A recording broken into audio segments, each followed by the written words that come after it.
বীরভূমের মোহাম্মদবাজার থানার দেউচা থেকে মিনার মণ্ডলের বাড়ি থেকে যকের ধন উদ্ধার হয়েছে, অর্থাৎ 15 কেজি সোনা এবং 28 কোটি 30 লক্ষ টাকা, সব মিলিয়ে 50 কোটি 50 লক্ষ টাকার সম্পত্তি উদ্ধার হয়েছে মিনার মণ্ডলের বাড়ি থেকে।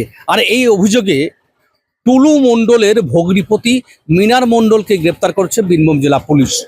কাঠগড়ায় টুলু মণ্ডল, অবশ্যই এই মিনার মণ্ডলকে, যেটা আমরা পুলিশ সূত্রে জানতে পারছি যে মিনার মণ্ডল এর আগে তিনি সরকারি বাসের চালক ছিলেন।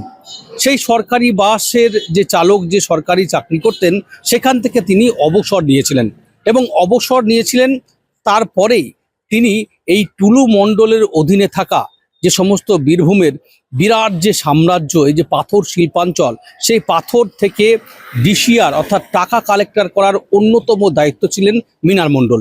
এবং গত মঙ্গলবার মূলত সেই খবর গোপন সূত্রে পুলিশ পায়, তারপরেই এই মিনার মণ্ডলের বাড়িতে কিন্তু পুলিশ হানা দেয়। খুব স্বাভাবিকভাবেই এই মুহূর্তে দাঁড়িয়ে এই মিনার মণ্ডল বীরভূম জেলা পুলিশের হেফাজতে। এদিন অর্থাৎ বৃহস্পতিবার তাকে সিউড়ি আদালতে তোলা হবে। পুলিশ নিজেদের হেফাজতে নেবে, তার কারণ তাকে জিজ্ঞাসাবাদের প্রয়োজন রয়েছে। আর কোথায় কোথায় বিশেষ করে এই কুবের ধন লুকিয়ে রেখেছে তারা, কোথায় তারা গোপন রেখেছে, এটাই এখন পুলিশ জানার চেষ্টা করছে। খুব স্বাভাবিকভাবেই দফায় দফায় জিজ্ঞাসাবাদ করা হচ্ছে এই মিনার মণ্ডলকে।